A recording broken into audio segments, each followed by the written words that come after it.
អភិបាលស្រុកស្ទូងលើកទឹកចិត្តអាជ្ញាធរឃុំរៀបចំអភិវឌ្ឍមូលដ្ឋានកុំឲ្យជាន់គ្នាជាមួយនឹងគម្រោងផ្សេងៗសា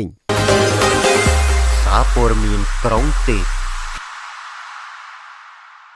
លោកសាយកំឡំអភិបាលស្រុកស្ទូងបានលើកឡើងដូចនេះនៅក្នុងឱកាសដែលលោកអញ្ជើញជាអធិបតីភាពក្នុងពិធីដេញថ្លៃគម្រោងមូលនិធិឃុំកំពង់ចិនជើងនៅព្រឹកថ្ងៃទី16ខែកញ្ញាឆ្នាំ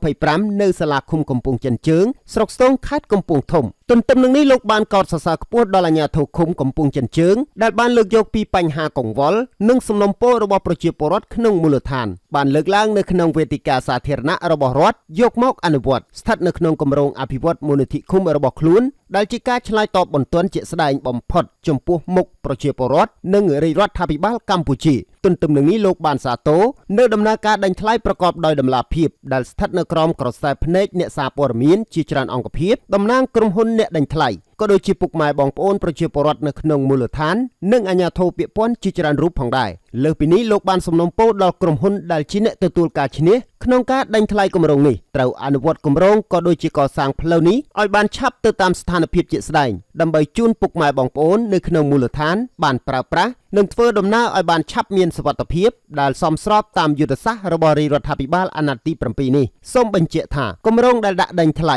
នៅក្នុងឱកាសនេះគឺជាផ្លូវលំគ្រួសក្រហមដែលមានប្រវែង700ម៉ែត្រលូមួយកន្លែងនិងស្លាកគម្រោងមួយផ្ទាំងដែលស្ថិតនៅក្នុងគម្រោងថវិកាប៉ាន់ស្មានសរុប75លាន 474765 រៀលគត់ផងដែរ